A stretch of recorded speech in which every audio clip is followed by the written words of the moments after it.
बिस्मिल्लाहिर्रहमानिर्रहीम अस्सलामु अलैकुम वरहमतुल्लाहि वबरकातुहू। आज की ताज़ा तरीन बड़ी खबरों से इस व्लॉग का आगाज़ करेंगे।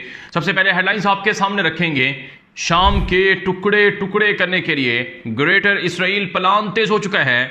शाम में इसराइली फौजों ने फिर कई इलाकों पर कब्जा कर लिया है। तुर्की अब इसराइल को सबक सिखाएगा। शाम की तकसीम होने तुर्की कभी नहीं देगा। तुर्की की तरफ से ऐलान जंग कर दिया गया है। जौलानी हुकूमत का जल्द धड़न तख्ता होकर रहेगा। ईरान ने आग लगा दी है और शाम के अंदर बड़ी बगावत का ऐलान भी कर दिया है। इस वक्त शाम के अंदर एक नई खाना जंगी की आग भड़क रही है और शाम की तकसीम के लिए मुख्तलिफ तरह के मंसूबे पसे पर्दा चल रहे हैं। जाहिरन तो ये कहा जा रहा है कि शाम बदल चुका है, शाम के अंदर तब्दीलियां आ चुकी हैं और शाम में अरबों डॉलर आ रहे हैं। यानी अरब ममालिक की तरफ से बिलियंस ऑफ डॉलर की इन्वेस्टमेंट शाम में आ रही है और शाम को अमेरिका ने भी तस्लीम कर लिया है। अमेरिका ने शाम पर से पाबंदियां भी लगा दी हैं, लेकिन अमेरिका भी डबल गेम कर रहा है। अब आज की जो सबसे बड़ी खबर है वो ये है कि शाम के जो मशरकी इलाके हैं जिन पर कस्त नामी कुर्द अलहदगी पसंद ग्रुप काबिज है, वहां पर एक इजलास हुआ है। हस्का शाम का एक बड़ा सूबा है। शाम के बारे में आप जरा पहले कुछ मालूमात देख लें ताकि आपको जरा शाम की हालिया तफसील का अंदाजा हो सके कि शाम है क्या और शाम का कुल रकबा कितना है, शाम के सूबे कितने हैं, ताकि आपको फिर समझने में आसानी होगी कि किन किन इलाकों पर किस किस का कब्जा है या कंट्रोल है। नाज़रीन इकराम, शाम की जो कुल जो ज़मीन बताई जाती है वो तकरीबन 2 लाख, कुल रकबा शाम का 1,85,180 किलोमीटर है। शाम के जो कुल रकबा है वो 1,85,180 किलोमीटर है और शाम के कुल सूबे 14 हैं और शाम की जो कुल आबादी है वो 2.5 करोड़ से ज़ायद है। ये बुनियादी जो है वो मालूमात हैं। अब जो शाम के मशरकी इलाके हैं जहाँ पर कुर्द अलहदगी पसंद ग्रुप काबिज हैं, वहाँ का जो रकबा है वो तकरीबन 50,000 किलोमीटर है, मुरब्बा किलोमीटर। यानी शाम का 1/3 हिस्सा वो कुर्द अलहदगी पसंदों के कब्जे में है या कंट्रोल में है। और फिर शाम का जुनूब में वाक़ जो सुवैदा इलाका है वो एक सूबा है जिसकी कुल जो ज़मीन है वो 5,550 किलोमीटर है। और दरा जो इसराइल के साथ जुड़ा हुआ शाम का एक और जुनूबी सूबा है, वहाँ की ज़मीन 3,730 किलोमीटर है। यानी कुल मिलाकर जो इसराइल जिन इलाकों पर कब्जा जमाना चाहता है, सुवेदा में, दरा में, कुनैतरा वगैरह में, ये कोई 10,000 मुरब्बा किलोमीटर से 15,000 मुरब्बा किलोमीटर की ज़मीन बनती है। यानी आप यूँ समझें कि शाम आधा वो इसराइल और उनके इत्तेहादी छीनना चाहते हैं। अब हुआ ये है कि हस्का के अंदर शाम के जो कुर्द अलहदगी पसंद ग्रुप हैं उनके ज़ेर इंतज़ाम एक सूबे में एक कॉन्फ्रेंस होती है जो मिनॉरिटीज़ की कॉन्फ्रेंस थी। यानी शाम के अंदर जो मुख्तलिफ लोग कम्युनिटी से ताल्लुक़ रखने वाले लोग हैं, जैसे शाम में दुरूज़ी हैं, वो मुसलमान तो नहीं हैं, और इसी तरह से शाम में अलवी ग्रुप है और शाम के अंदर कुर्द अलहदगी पसंद ग्रुप है।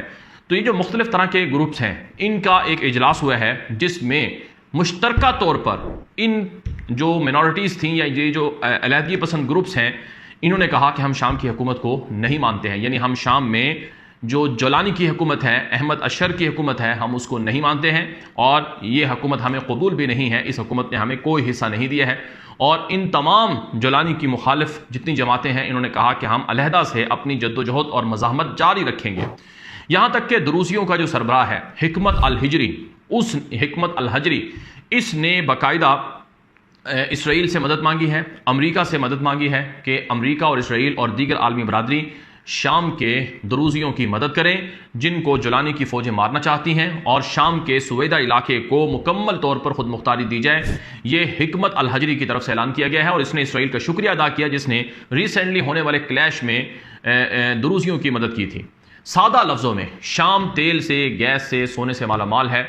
शाम के अंदर जो कुल मादनियात का एस्टिमेटेड जो अंदाज़ा है, यानी जो नेचुरल रिसोर्सेज हैं शाम में, उसका जो अंदाज़ा है कम से कम वो 500 अरब डॉलर है। ये मामूली सा अंदाज़ा है, वरना शाम के अंदर 2 ट्रिलियन डॉलर से भी ज़ायद की मादनियात हैं, यानी नेचुरल रिसोर्सेज हैं। और आप जानते हैं अहादीस के अंदर भी शाम में फुरात के दरिया के खुश्क होने और वहाँ पर सोने के पहाड़ ज़ाहिर होने की पेशन गोइयाँ मौजूद हैं। तो अब शाम में 4 टुकड़े करना ये एक प्लान और मंसूबे का हिस्सा है कि एक सुन्नियों का मुल्क हो जाए शाम के अंदर, एक कुर्दों का मुल्क हो जाए और एक दुरूजियों का हो जाए और एक अलवियों का हो जाए। और शाम की जो बगावत है इससे बहरास फ़ायदा इसराइल को मिलेगा। यानी इसराइल, ग्रेटर इसराइल का जो मंसूबा है वो कैसे पूरा होगा? जब तक इसराइल को दरियाए फुरात तक के इलाके नहीं मिल जाते तो ग्रेटर इसराइल नहीं बन सकता है। जब तक इसराइल शाम के सूबे में दुरूजियों के साथ मिलकर शाम के मशरकी इलाके यानी सादा लफ्ज़ों में दरियाए फुरात तक डेविड कॉरिडोर नहीं बना लेता है, तब तक उसका ख्वाब पूरा नहीं होगा। अब आज की एक और खबर भी सुनने इसके साथ ही कि कुनैतरा के अतराफ में जो वहाँ पर आबादकारियाँ थी, गांव देहात थे, वहाँ पर अलग अलग बस्तियों में इसराइली फ़ौजों ने धावा बोला है, यानी इसराइली फ़ौजें वहाँ पर घुसी हैं और उन्होंने उन इलाकों में छापामार कार्रवाइयाँ भी की हैं और उन इलाकों को कंट्रोल में लेने का भी ऐलान किया है। याद रहे, शाम के अंदर इसराइली फ़ौज 8 दिसंबर 2024 से लेकर अब तक कोई 7,000 मुरब्बा किलोमीटर से ज़ायद के इलाके कंट्रोल कर चुकी है और शाम में हज़ारों कार्रवाइयाँ इसराइली फ़ौज ने की हैं, जिसमें शाम से लोगों को भी पकड़ा गया है और असलहे के ज़खायर भी पकड़े गए हैं और उनको तबाह भी किया गया है। तो इसराइल खुलम खुला शाम के अंदर मदाखलत कर रहा है, शाम में कार्रवाइयाँ कर रहा है।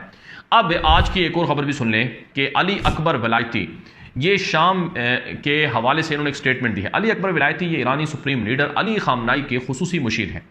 इन्होंने एक बहुत बड़ी स्टेटमेंट दी है। इन्होंने कहा कि वक्त आ गया है कि शाम के अंदर जो रेजिस्टेंस फोर्सेस हैं वो अपना रोल प्ले करें और जल्द फ्यूचर में बहुत करीब जो मज़ाहमत है वो शाम के अंदर देखी जाएगी और शाम में जो जिनका हक छीना गया है वो अपना हक वापस ले लेंगे।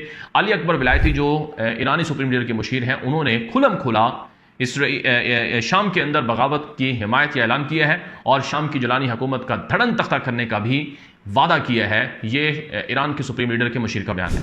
याद रहे, ईरानी सुप्रीम लीडर अली खामनाई खुद भी 2-3 मरतबा आज से 4 महीने पहले स्टेटमेंट दे चुके हैं कि शाम में नौजवानों की जो मज़ाहमत है वो अभी हारी नहीं है और वो अपना चेहरा दिखाएगी। आप जानते हैं, शाम के अंदर बशार अल असद के दौर में ईरान की फ़ौजें और ईरान के मुसल्ला विंग ग्रुप्स वगैरह वो शाम में काम करते रहे हैं और बशार अल असद ईरान का बहुत बड़ा इत्तेहादी था। जब से बशार की हुकूमत ख़त्म हुई है, ईरान को बहुत गुस्सा है शाम में और जुलानी को तो ईरान मानता ही नहीं है। अगरचे सऊदी अरब ने, तुर्की ने शाम की मौजूदा जुलानी हुकूमत के साथ ईरान के ताल्लुकात अच्छे करने की कोशिश की है, कतर भी इसमें शामिल है, लेकिन वो ताल्लुकात बेहतर नहीं हुए हैं क्योंकि मौजूदा हुकूमत को मानता ही नहीं है ईरान। अब जुलानी के हवाले से इसराइली अखबारात में मुख्तलिफ तरह की तनकीदें हो रही हैं कि जुलानी की बाकायदा एक तस्वीर छापी गई है इसराइली अखबार यदीओत आहरोनोत के एक मजमून में, जिसमें जुलानी को इसराइली फ़ौज की यूनिफॉर्म में दिखाया गया है और यह बताया गया है कि जुलानी चारों तरफ से पिट रहा है। जुलानी को इसराइल का एजेंट कहा जा रहा है और जुलानी के खिलाफ इसराइल भी है, क्योंकि इसराइल कभी भी किसी भी सूरत ऐसे लोगों को नहीं मानेगा जो जिहादी ग्रुप से ताल्लुक़ रखते हों। ये 2-4 दिन पहले अल्मा के नाम से एक इसराइल का वेबसाइट थी, थिंक टैंक था, उसने एक बाकायदा तस्वीर जारी की थी जिसमें जो शाम के टॉप मिलिट्री कमांडर्स थे उनका बैकग्राउंड लिखा गया था कि वो माजी में किस किस जिहादी ग्रुप से ताल्लुक़ रखते थे। तो इसराइल शाम की मौजूदा हुकूमत को नहीं मानता है और ईरान भी शाम की मौजूदा हुकूमत को नहीं मानता है और कुर्द अलहदगी पसंद ग्रुप हो, दुरूज़ अलहदगी पसंद ग्रुप हो, अलवी ग्रुप हो, ये भी शाम की गुलानी को नहीं मानते हैं। और यहाँ तक कि शाम की गुलानी हुकूमत की कुछ पॉलिसियों के ख़िलाफ़, बल्कि बहुत सी पॉलिसियों के ख़िलाफ़ है, शाम के अपने जो गुलानी को सपोर्ट करते थे वो भी मुखालिफ हैं। मसलन वो इसराइल के साथ ताल्लुकात रखता है या वो इसराइल के हालिया कब्ज़ों पर कोई बात नहीं कर रहा है या वो अमेरिका के साथ ताल्लुकात रख रहा है, इस पर बहुत ज़्यादा गुस्सा है शाम के अंदर। तो ये वो हक़ाइक़ हैं जिनकी वजह से इसराइली अखबार यदीओत आहरोनोत मज़मून में लिखा कि जो गुलानी है ये बुरे तरीके से पिट रहा है और इस पर कोई भरोसा नहीं किया जा सकता है। दूसरी तरफ नाज़रीन किराम, आज की खबर है इसराइली अखबार यदीओत आहरोनोत का एक मजमून छपा है कि तुर्की शाम में असर नफूज़ हासिल कर रहा है और शामी खून पर यह करना चाह रहा है। इसराइली अखबार ने लिखा कि जुलानी का तुर्कों के साथ ताल्लुकात का बढ़ना ये इसराइल के लिए बड़ा ख़तरा है और चैलेंज है शाम के अंदर। यहाँ तक कि नाज़रीन किराम, 2 दिन पहले तुर्क वज़ीर ख़ारजा हाकान फ़ैदान ने दौरा किया शाम का और शामी सदर से वज़ीर ख़ारजा से अहम मुलाकात की और तुर्की ने आज ऐलान किया है कि शाम में जो कस्द नामी ग्रुप है, SDF जिसे कहा जाता है, यानी कुर्दों का अलहदगी पसंद ग्रुप, जिसको मजलूम आबदी जैसा शख्स लीड कर रहा है, तुर्की ने कहा है कि यह असलहा नहीं फेंक रहा है। हमने इसे 30 दिन की मोहलत दी है, अगर 30 दिन के अंदर असलहा नहीं फेंका, सरेंडर नहीं किया, तो फिर हम बाकायदा जंग शुरू करेंगे। और तुर्की ने इसराइल के खिलाफ शाम के मसले पर ऐलान जंग कर रखा है और कहा है कि हम शाम के टुकड़े होने नहीं देंगे, शाम की तकसीम होने नहीं देंगे। कल तुर्क वज़ीर ख़ारजा हाकान फ़ैदान ने मिस्र के अंदर खड़े होकर इसराइल को ललकारा और कहा कि जो जुल्म और मजालिम ढाए हैं, जो मजलूमों का खून बहाया है, उसमें इसराइल खुद बह जाएगा। अब सूरत हाल यह है कि शाम के अंदर तुर्की अपनी फ़ौजें भेज चुका है, शाम की फ़ौजों को तुर्की के टैंक मिल चुके हैं और तुर्की के जहाज़ मिल चुके हैं, और तुर्की खुद अपने मुख्तलिफ तरह के मिसाइल, बम्स और जंगी जहाज़, हथियार, ड्रोन्स वगैरह लॉन्च कर रहा है और अपनी फ़ौज को भी हाई अलर्ट कर चुका है। और तुर्की के सदर तैयब एर्दोगान ने ज़ेर ज़मीन तुर्की में शेल्टर्स, पनागाहें बनाने का हुक्म दे रखा है, सायरन नस्ब करने का हुक्म दे रखा है, बैलिस्टिक मिसाइलों की तैयारी को तेज़ करने का हुक्म दे रखा है, नए नए हथियारों के तजर्बात का हुक्म दे रखा है। इस पर इसराइल ये कहता है कि ये दरअसल हमारे खिलाफ तैयारी है। नाज़रीन किराम, वो जंग जिसका बरसों से इंतज़ार था वो बहरहाल होकर ही रहनी है। जब नज़रियात आपस में टकरा जाए और जब एक गिरोह जारे हो जाए और दूसरे को हड़प करने की कोशिश करे तो फिर लड़ाई तो होती है और फिर जंग तो होती है। अब शाम में पहले ही 2011 में खाना जंगी हुई, लाखों लोग मारे गए, ज़ख्मी हुए, डिस्प्लेस्ड हुए, और शाम अभी भी वही लहूलुहान है। शाम यानी बिल्कुल भी ठीक नहीं है। शाम के अंदर आज भी गुर्बत है, बेरोज़गारी है और मसाइल हैं, और शाम के अंदर एक मजबूत हुकूमत भी नहीं है। तो अमेरिका पसे पर्दा मुख्तलिफ तरह का रोल प्ले कर रहा है। ज़ाहिरन अमेरिका इस शाम की मौजूदा जुलानी हुकूमत के साथ है। सऊदी अरब ने 10 अरब डॉलर की सरमायाकारी कर दी, 14 अरब डॉलर की सरमायाकारी UAE ने कर दी, 4 अरब डॉलर की तुर्की ने कर दी और 10 अरब डॉलर की कतर ने कर दी। मुख्तलिफ तरह की चीज़ें ज़रूर हुई हैं, लेकिन इन सब कुछ के बावजूद शाम वैसा का वैसा है। अभी बहुत कुछ बदलना है और अभी बहुत कुछ होना है, और इसराइल इस हवाले से अपने पंजे गाड़ने की कोशिश कर रहा है। अब देखना यह है कि इसराइल कितना कामयाब होता है, तुर्की कितना कामयाब होता है और ईरान कितना कामयाब होता है। ये अब तक की कुछ ताज़ा अपडेट्स हैं, मालूमात हैं जो आपके सामने शाम से मुताल्लिक रखी गई हैं।